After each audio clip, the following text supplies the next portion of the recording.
Hai teman-teman semua, selamat berjumpa lagi di kanal ini. Dan selamat datang kami ucapkan untuk kalian yang baru mengunjungi kanal Cerita Bergambar ini. Di sini kalian bisa mengikuti cerita-cerita sebagai hiburan dan pengetahuan. Dukung kanal ini dengan subscribe, share, like, dan komen, agar kami lebih bersemangat membagikan cerita-cerita untuk Anda. Kali ini, kami akan mempersembahkan sebuah kisah dari desa Intaran Sanur, yakni Lagu Gondo. Selamat mengikuti. Dikisahkan pada zaman dahulu di Intaran, hiduplah seorang pria yang amat baik dan bijaksana. Beliau bernama Jero Agung Lanang. Jero Agung Lanang menekuni ilmu-ilmu agama hingga mencapai tingkatan yang tinggi.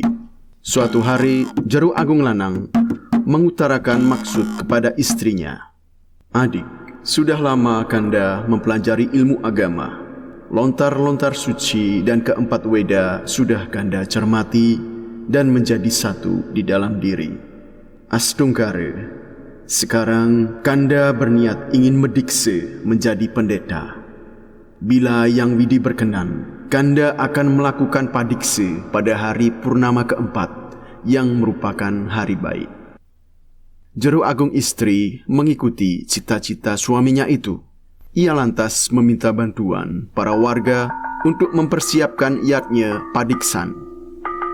Dengan serentak, warga membantu dengan hati yang tulus, sehingga upacara itu siap dilaksanakan pada hari yang telah ditentukan. Tamu-tamu banyak yang hadir untuk mengikuti upacara itu. Nyatnya madikse berjalan dengan lancar. Namun, pada acara nyederaga atau melepas roh, sesuatu terjadi. Sampai pagi hari, Jero Agung Lanang belum bangun juga. Konon, ada orang berilmu tinggi mengganggu Jero Agung Lanang madikse, sehingga roh beliau tidak bisa kembali ke raganya. Akhirnya Jero Agung Lanang benar-benar meninggal.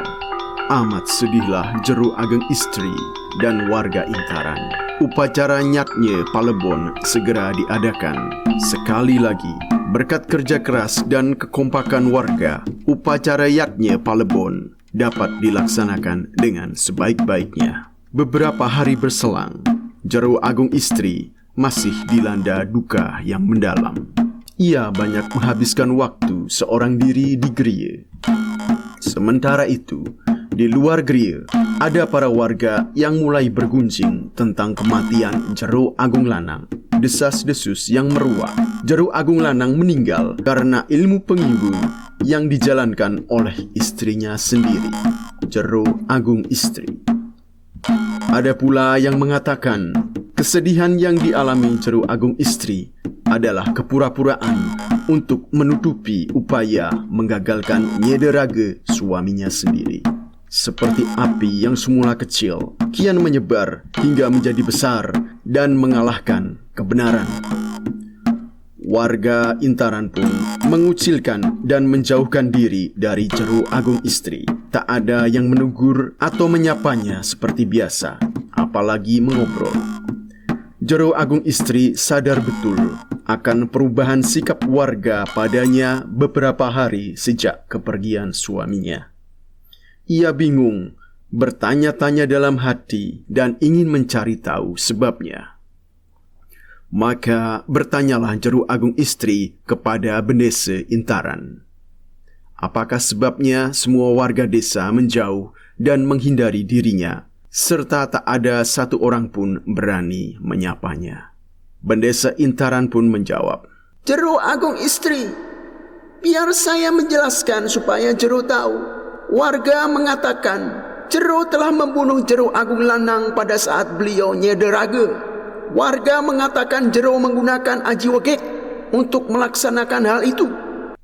Jero Agung istri amat terkejut mendengar hal itu. Ia mengatakan ia tak tahu apa-apa tentang hal itu. Mereka tega sekali mengatakan dirinya bisa ngeleak untuk membunuh suaminya sendiri. Hati Jero Agung istri sangat sedih. Malam hari, ia pergi ke sedre atau kuburan. duduk bersimpuh di gundukan dan mulai berdoa memuja Dewata. Dalam kesedihan dan keputusasaannya, ia memohon kepada Dewata agar dicabut saja nyawanya. Tak lama Yang Durga menampakkan diri kepada Jeru Agung Istri dengan sosoknya yang amat menyeramkan. Dengan suara yang tak kalah seramnya, Yang Durga bersabda menyatakan mengapa semudah itu Jeru menginginkan mati dengan masalah yang sedemikian kecil. Tak ada alasan Jeru Agung Istri menginginkan kematian. Yang Durga menegaskan agar Jeru Agung jangan bersedih dan akan menganugerahkan ilmu pangleakan yang sangat dikdaya. Maka disuruhnya Jeru Agung untuk memusatkan pikiran dan menguatkan keyakinan. Jeru Agung Istri mematuhi apa yang diperintahkan Yang Durga. Tak lama kemudian, Yang Durga membuka mulutnya lebar-lebar dan keluarlah api 5 warna yang melesat masuk ke ubun-ubun Jeru Agung Istri. Setelah selesai menganugerahkan ilmunya, Yang Durga berkata, apa yang diberikannya itu adalah ilmu pangleakan yang amat rahasia bernama Rangde Agung. Dengan Rangde Agunglah Jeru Agung Istri bisa membalaskan sakit hati. Lalu Yang Durga memerintahkan Jeru Agung Istri untuk menghancurkan desa Intaran, sebab menurutnya warga malas untuk memperbaiki pura yang amat dikeramatkan, yakni pura dalam Belancong. Untuk maksud itu, Yang Durga memberikan anak buah untuk menemani Jeru Agung Istri, yakni Legu Gondong, yang amat diandalkan untuk membuat gerubuk atau wabah. Sesaat setelah itu, Yang Durga menghilang dengan tiba-tiba. Lalu, sayup-sayup, terdengarlah suara yang amat kencang menderu-deru dan suara itu semakin mendekat. Tampaklah sosok nyamuk yang sangat besar. Legu Gondong telah hadir untuk memenuhi titah tuannya. Sekarang, Jeru Agung Istri memerintahkan Legu Gondong untuk membuat wabah di Intaran. Legu Gondong segera menyanggupi perintah itu, lalu mengundang semua pasukan nyamuk. Tak lama datanglah nyamuk-nyamuk dari segala arah yang jumlahnya amat banyak. Nyamuk-nyamuk itu segera menuju desa Intaran untuk menyerang warga. Para nyamuk berseliweran, menggigit dan menghisap darah penduduk. Mereka yang digigit mendadak sakit lalu meninggal. Para balian dan orang-orang pintar di Intaran tak ada yang mampu menyembuhkan orang-orang itu. Gerubuk itu memakan banyak korban jiwa, baik laki-laki, perempuan, tua, muda, anak-anak, bahkan mereka yang tadinya segar bugar menjadi sakit dan meninggal karena wabah nyamuk itu. Bendesa Intaran sangat bersedih karena penduduk banyak yang meninggal. Lalu Bendesa pergi menghadap Raja Kesiman. Maka Prabu Ngurah Kesiman bertanya apakah gerangan wajah Bendesa terlihat sangat bersedih dan murung. Bendesa Intaran memaparkan ada gerubuk yang sedang terjadi di desanya sehingga banyak warga meninggal. Tak berpikir lama, Prabu Ngurah Kesiman segera mengutus patihnya, yakni Gusti Madilot. Sebelum pergi ke Intaran, Gusti Madilot berkata kepada Sang Prabu bahwa amat mudah baginya mengalahkan nyamuk-nyamuk kecil itu. Setelah berpamitan, pergilah Gusti Madilot diiringi pasukan yang amat banyak. Sesampainya di desa Intaran, Gusti Madilot berkata dengan suara yang keras dan nyaring. Biasanya hal ini dapat dilakukan oleh mereka yang menguasai aji pangembak suara. Begini beliau berkata, sejatinya aku sudah tahu. Legu Gondonglah yang menimbulkan semuanya ini. Hai, kau, Legu Gondong, cepatlah ke sini, tunjukkan rupamu, biar aku bakar kamu. Dari jauh, Legu Gondong mendengar suara Gusti Madilot itu. Lalu, Legu Gondong memerintahkan pasukan nyamuk untuk datang menyerang kumpulan prajurit Kesiman. Tiba-tiba, datanglah nyamuk berjumlah sangat banyak dari segala penjuru menggigit pasukan Gusti Madilot. Pasukan Gusti Madilot mendadak sakit lalu tewas. Melihat pasukannya banyak yang tewas, Gusti Madilot menghunus keris. Lalu dari kerisnya keluarlah api berkobar-kobar besar sekali. Api itu kemudian melesat membakar nyamuk-nyamuk itu. Lalu datanglah Legu Gondong. Gusti Madilot sempat heran melihat nyamuk dengan ukuran yang amat besar.